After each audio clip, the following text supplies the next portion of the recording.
अस्सलाम वालेकुम, मैं हूँ बख्तावर महमूद और आप देख रहे हैं पाकिस्तान डिफेंस। नाज़रीन, वफाकी वज़ीर इंसानी हकूक़ डॉक्टर शीरी मज़ारी से आपको लाखों सियासी इख्तलाफात हो सकते हैं, मगर जिस तरह इन्होंने अक़वाम मुत्तहिदा के इंसानी हकूक़ काउंसिल के 46वें इजलास के मौके पर हिंदुस्तान की RSS हुकूमत को नॉकआउट किया, वो अपनी मिसाल आप रहा। India's credentials as a purveyor of state terrorism and violator of human rights are well established. India has indulged in dangerous false flag operations in the nuclear environment of the subcontinent. वफाकी वज़ीर इंसानी हकूक़ doctor शीरी मज़ारी का कहना था कि हिंदुस्तान अक़वाम मुत्तहिदा के charter, अक़वाम मुत्तहिदा की security council की करारदादों और बैनुल अक़वामी कानून की जानबूझ कर खिलाफ वर्जी करते हुए कश्मीरी अवाम के हक़ पर नाजायज़ कब्ज़ा कर रहा है।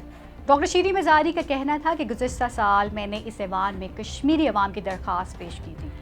भारत मकबूजा खत्ते में मुस्लिम अक्सरियत को अक़लियत में तब्दील करने के लिए जिनीवा कन्वेंशन की खिलाफ वर्जी करते हुए आबादियाती तब्दीली की गैर कानूनी कोशिश कर रहा है। India is deploying unprecedented demographic engineering in violation of the 4th Geneva Convention to convert the Muslim majority into a minority in the occupied region. 30 lakh से जायद RSS और BJP के वर्करों जिनका कश्मीर से कोई ताल्लुक नहीं, इनको गैर कानूनी तौर पर कश्मीर की सिटीजनशिप दी गई और मकबूजा इलाके में मुस्तकिल रिहाइश, जायदादों और ज़मीनों की खरीदारी और मकामी मुलाजमतों के लिए दरख्वास्त देने का अहल बनाया गया। याद रहे कि हिंदुस्तान की RSS हुकूमत इंतहा पसंद हिंदुओं को बड़ी तादाद में कश्मीर में बसाकर कश्मीरियों की नस्ल कशी का मंसूबा रखती है, क्योंकि ये कोई ख्याली बात नहीं है कि हिंदुस्तान की RSS हुकूमत यही काम 1984 में सिखों की नस्ल कुशी और इसके बाद गुजरात में मुसलमानों की नस्ल कुशी करके कर चुकी है। अपने इन घिनौने इक़दामात के ज़रिए हिंदुस्तानी BJP हुकूमत ने अक़वाम मुत्तहिदा के चार्टर, अक़वाम मुत्तहिदा की सिक्योरिटी काउंसिल की करारदादों और बैनुल अक़वामी कानून की जानबूझ कर खिलाफ वर्जी करते हुए कश्मीरी अवाम के हक़ पर नाजायज़ कब्ज़ा कर रखा है। फाशिस्ट BJP RSS हुकूमत की जानिब से हतमी हल कश्मीरी अवाम की नस्ल कशी का एक बहुत बड़ा मंसूबा है। जेनोसाइड वॉच ने पहले ही खतरे की घंटी बजा दी है। हिंदुस्तान के ज़ेर तसल्लुत मकबूजा कश्मीर में दुनिया के सबसे बड़े हिरासती कैंपों में 8 लाख कश्मीरी कैद हैं। सख्त कवानीन का इस्तेमाल करते हुए भारतीय फोर्सेज ने सजाए मौत, तशद्दुद और इस्मत दरी को बतौर हथियार इस्तेमाल करते हुए मुनज़्ज़म अंदाज में शिद्दत पैदा कर दी है, जो कि अब हिंदुस्तान की अपनी जड़ों को खोखला कर रही है। Using draconian laws, Indian forces have intensified systematic use of summary executions, torture and rape as a weapon. A pliant Indian judiciary is acting as a veritable arm of occupation as hundreds of habeas corpus petitions remain unheard of before the court.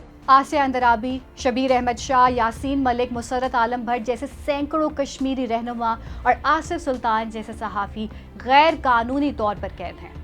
वफाकी वज़ीर ने भारतीय RSS के ताबूत में मज़ीद कील ठोकते हुए कहा कि काबिज़ अफ़वाज पुरअमन मुज़ाहिरीन और मजहबी इज्तिमात पर पैलेट गन समेत गोला बारूद का आज़ादाना इस्तेमाल कर रही है, जिसकी एक मिसाल अगस्त 2020 में श्रीनगर में मुहर्रम के जुलूस पर पैलेट फायरिंग थी। इन्होंने कहा कि भारत में कश्मीरी अवाम के मकानात और पूरे मोहल्लों को इज्तिमाई सज़ा देने के लिए मस्मार किया जा रहा है, यहाँ तक कि मुतासरा खानदानों को मुहलिक कोविड वायरस के रहमो करम पर छोड़ दिया गया है।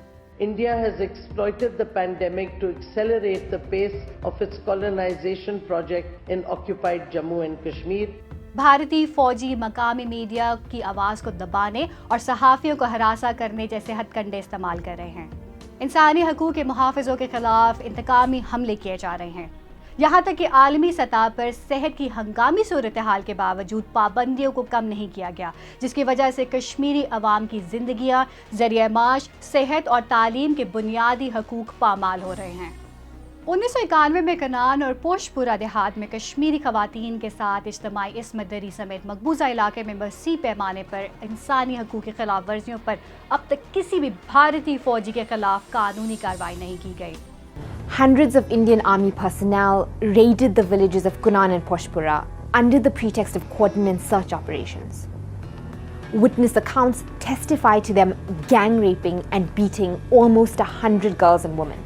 दुनिया के नाम नहाद सबसे बड़ी जमहूरियत ने अक़लियतों के लिए इंतहाई ख़तरनाक और पुरतशद्दुद मुल्क का एजाज़ हासिल किया है। کشمیر میں اپنے مظالم سے عالمی توجہ ہٹانے کے لیے ہندوستان برصغیر کے ایٹمی ماحول میں خطرناک جعلی آپریشنز اور پاکستان کے خلاف من گھڑت معلومات پھیلانے کا مرتکب رہا ہے۔ خود مختار یورپین یونین ڈسانفو لیب کی دوسری رپورٹ انڈیا کرونیکلز میں حیران کن انکشافات اور گوسوامی واٹس ایپ لیکس نے ایک مرتبہ پھر فاشسٹ بی جے پی RSS حکومت کی دھوکہ دہی کی تصدیق کر دی ہے۔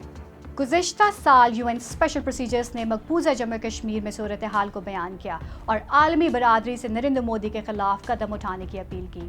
وہ بی جے پی جو دنیا کے فورم پر پاکستان کو تنہا کرنے کا دعویٰ لے کر آئی تھی، آج خود عالمی سطح پر تنہا ہو چکی ہے۔